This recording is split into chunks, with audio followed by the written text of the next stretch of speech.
I'm Kyle Harrison from Baltimore, Maryland. I've been playing lacrosse since I was 3, so for 32 years. So Charm City is an organization charged with getting kids from underserved areas involved in the sport of lacrosse and providing them with unique and exciting opportunities. Obviously there's a barrier to entry cost, right, that I think is discussed when you talk about why it's been a predominantly white sport for so long and why it's in the private schools and all the different things that we've heard about the sport. Collectively, with our generation specifically, we have a lot of folks that are charged with figuring out how to get sticks in kids' hands no matter what school they go to or where they come from or what color they are. I think I have a bunch, right? Like I ended up at Bentlow in Baltimore, which, you know, from a kid, from friends, I remember my mom would drive me down there and we'd go to practice there. Bentlow was one of my favorite courts, but my court that I grew up playing in my backyard, it's gotta be on the list. Friends' school's gotta be on the list. I got a bunch of favorite courts. I had a lot of these little moments throughout my career, from high school to college to professional, and I think every time that I've been in one of those pressure-filled situations, I always felt prepared. It came from the preparation that went into leading to that moment. So when I eventually got to the moment, the actual moment, the lights are on, everybody's watching, I have to make something happen. Everything I had done up to that point prepared me for that moment. So I think ultimately it comes down to being prepared.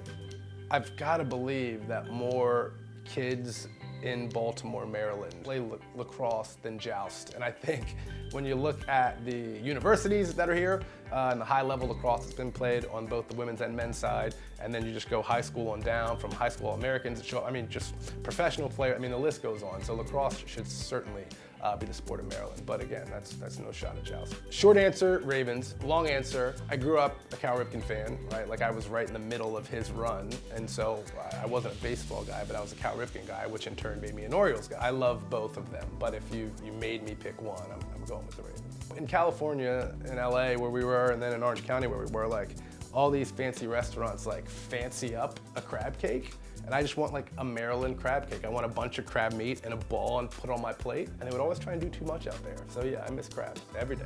They're at like different ages now in terms of like Brooke is 3, almost 4 here in March. And so she's like up, mobile, can do whatever she wants. She's busy. So her days usually involve some sort of dancing, dressing up. She changes princess dresses at least 5 times a day. So that's like a lot of wardrobe and fashion-y shows. And Smith is 1, so he just likes Mickey Mouse. And spending time at home with them is certainly at this point my favorite thing to do.